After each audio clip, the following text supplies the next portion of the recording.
Hello, dear teachers. How are you all doing? Hope you're all good.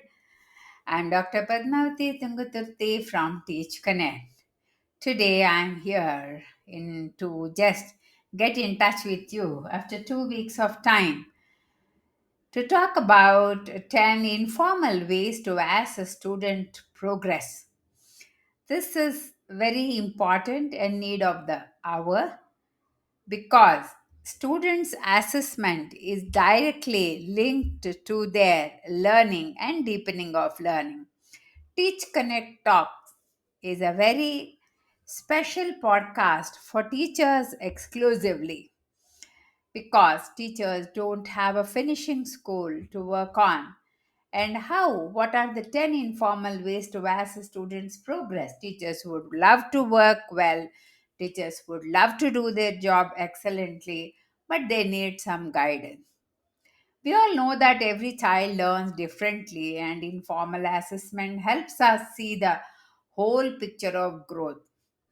Informal assessment is something where we don't tell the child that the child is being assessed. Without letting the child know, we would like to assess the informal behavior of the student too. That's how we come up with 10 powerful informal ways, no less than a direct assessment. The direct assessment, you cannot assess the behavior of the child, but here you can as well assess the student's behavior, the skills, as well as the content. For example, if a teacher is noticing how a child shares crayon, that is, if a child is able to draw a picture, and if a child wants a special color from a neighboring student, then the child shares it. Therefore, the teacher should make a note of this. That means the secret here is the teacher should keep a small notepad or a digital app handy for quick notes. If a teacher is allowed to carry a hand phone or a smartphone into the classroom, then nothing like it. The teacher can as well have this digital app notes handy. And that's how a student is able to get adjusted, know the emotions of the other student, and the child is able to share her crayon. This is very low foundational stage level itself. The child is showing this behavior, and we need to take measures to strengthen this kind of behavior. And a leadership skill may also include sharing and caring. Or if a teacher at a higher level, say preparatory, middle school, or a secondary school, a student is explaining another student a math step in a different way, maybe creative way or a traditional way, what has already been taught, then the teacher is supposed to make a note of this. This is what we call as anecdotal records. How are anecdotal records going to make a difference in the lives of the student? That's a very cute step because the sharing and caring, the peer learning, which is also taking some space in the holistic progress card, that's very important for us. And now, the second important step is learning conversation. For example, during breaks or after class, if any child is coming to a teacher and trying to talk to the teacher, then these simple chats, what's the teacher talking to the child? How is the child responding? What's the behavior of the child? Is the child worried about the content or showing real concern? This is to be noted by the teacher. For example, if a student tells that she has enjoyed a particular moment in the classroom, from this, the teacher is supposed to expect that the student knows more about this content or the child is able to connect with this content.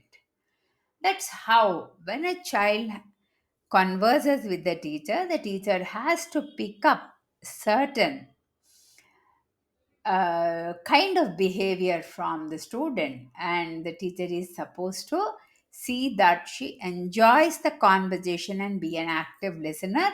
In between, the teacher is noting down what is supposed to be spoken about. And the next one is peer feedback. The third one is peer feedback. Now we all know that the classmates can give each other a feedback. By now, the teachers would have put in a habit, at least a little bit, understanding about a peer homework, peer assessment, doing it together, collaborating, and things like that, because peer work is important. For example, say after group work, let peers say one strength and one suggestion how a peer would like to help each other. What's the strength of your friend? And what suggestion would you like to give your friend in connection with this project which you have done? This becomes very specific. This also builds collaboration when the student speaks about their peer, and the communication also improves, empathizing and responsibility also increases. And the next one, the fourth one, can be self reflection journals. Let the child write or draw. Writing or drawing is not different, both are the same. Writing need not be in a way where the child only writes in words. The child can also draw. That's how their feelings about learning can be expressed. Maybe you can ask like this: after a particular problem in the classroom, how did you feel? What sort of face would you like to draw? Do you want to draw a happy face, sad face after the problem? Or you want to, after the project work, what's your learning? Did you learn better or not? Happy, sad, confused, puzzled. These are all the things. Before that, introduce the child to the various smiley faces or charts for younger children or even adults, because at a glance, if they see this kind of charts, they will know where they stand, because their expression need to be very clear. That's how the fifth one can be a classroom participation. Observe how children ask questions, respond, and help peers. This is about three things which a teacher has to observe. The question: what sort of a question is the student asking the teacher? Is the child responding after a mental processing or not? Or is the child blurting out with the answer? And also trying to help peers. Is the child able to help peers in prompting the answer? Is the child able to collaborate with others, discussing in their group and giving the answer? Or are they helping the shy student in the classroom in their group to raise her hand for the first time? That means the teacher has to now note the progress of the classroom, how the teacher is going to help the students by noting down the behavior. And if something goes wrong, say for example, if the children are not able to help the student, then that should be a first thing. We should be able to allow the child to reflect on what the child has understood or how the child is behaving. For you can ask questions like, do you think if you would have helped your friend would have improved the performance? Or if you would have helped your friend or peer, your friend would have done better. How do you feel? Do you feel happy when your friend does better? Or you feel jealous about it? What is your impression? Such kind of open-ended questions will help student to think about their own expressions, feeling. That's how the teacher can also note down the questions asked. Content can be learned, but these kind of collaboration, responses, emotional balance should be created by the student. Okay, therefore, the sixth one should be the checklist and the rubrics. The teacher is supposed to create the rubrics. The teacher is supposed to see that a very balanced way of creating a holistic atmosphere for learning. What kind of checklist can the teacher create? Out of the answer what the student has given today, say for example, today you have conducted some kind of assessment to student. Then, what are the checklists which the teacher can give? Sir, fluency. How do you think is the fluency of the child? How do you think the child has reacted? How do you think the child has stayed motivated? How do you think the student has improved in performance? It is not about then and there. You should also have a progress of what they have learned before. And how do you think their fluency has increased? That is the cognition, the affective domain, as well as the psychomotor skill. And how do you think that the child has given the answer? Like, mean the child likes the conversation, or is the child not able to like the conversation but still gave the answer? This is very important because the content has to be assimilated by the student. For this, the teacher needs to make rubrics. And here, when they are making rubrics, every content, say for example, if a child is giving an answer, how is the answer? How are the points organized? What is the language used? This is for the content. And if further you go affective domain, how is the child feeling about himself?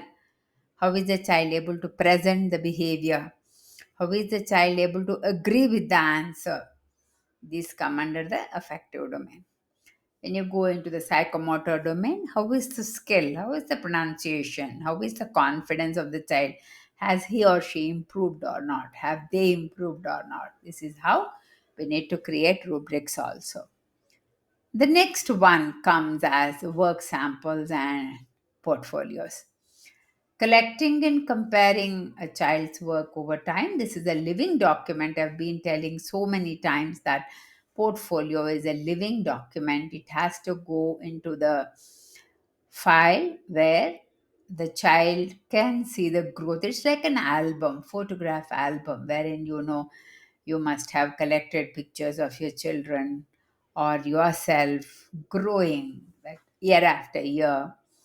Therefore, how are you going to compare two essays or two answers or two drawings over a period of time?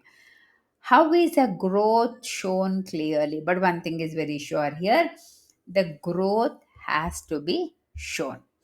This is very, very important. The kids have to apply knowledge in very creative way for this portfolio. The drawings, the document have to be given. Therefore, teacher's tip here is to keep a digital or physical portfolio for each child and allow children to do Google Sites and create a portfolio. Then comes number 8 is role plays and simulation. Role plays will allow the students to live in that particular role. That means you see, all these are activities where you do every day. When you're doing something, the child is performing and the teacher is supposed to write down. This is important. Okay?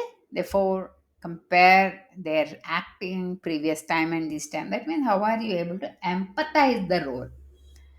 Then kids can apply the knowledge in very creative ways. Teachers can enjoy their role. Suddenly, if you raise a question, how is the child able to perform the role, assimilate the content, and give the answer? This is very important for them because they are in a simulating mode. And number 9 can be games and quizzes, wherein in these quick spelling games, Kahoot quiz, I already told you a few times that Kahoot quiz is something very wonderful.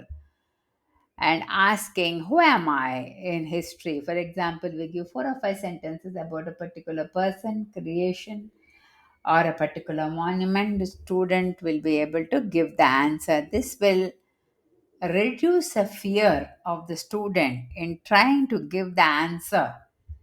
Not always a student gives a right answer. Some can be a wrong answer to it. It's okay. Why have they taught? The assessment of the teacher starts here. When the student has given a wrong answer, the teacher has to understand as to how the student came to that conclusion. Therefore, here the teacher will have a mechanism to improve the student in order to comprehend the content. Why has the student answered wrong? That is the comprehension difference between the teacher and the student will give the answer in a wrong way. Therefore, next comes the parent feedback. This is very important. Parents do observe some changes at home, and the parents are supposed to know that their students match their behavior at home and at school. Therefore, how is the parent helping the child to learn one language word at home per day? Maybe their mother tongue, maybe English. Not always it is English. National education policy lets us know that mother tongue is equally important and the students don't have any stress while talking in their mother tongue. This is how the teachers can give a tip to the parent and can have a note sent or a book or a WhatsApp message for them to communicate with the teacher. The teacher's job is very, very important. The teacher has to play this role of staying focused in their work and enjoy while doing this. This we don't do all these just one day, right? We do eventually, one after the other, one after the other. We do eventually. This is how the teachers can reflect about the student and as a whole, how is a class behaving? What is a class over covert behavior and what is a student's behavior also is important for the teacher. Hope you all have understood these 10 different assessments and quickly I will give you the list of it. The first one is anecdotal records, learning conversation. Third one, peer feedback. Fourth one, self reflection. Fifth one, classroom participation. Sixth one, checklists and rubrics. Seventh one, work samples portfolios. Eighth one, role plays and simulation. Ninth one, games and quizzes. Tenth one is the parent feedback. Overarching all these is reflection segment of the teacher. If you have found this valuable, subscribe, share with your teachers network, and visit Teachconnect website www.teachconnect.in for more ready to use tools. Thank you for being with me. This is a wonderful podcast for me, and I believe that this will be a wonderful podcast for you too. Thanks for being with me. Signing off, I'm Dr. Padmavathy Tungaturthi from Teach Connect. Thank you. See you. Bye bye.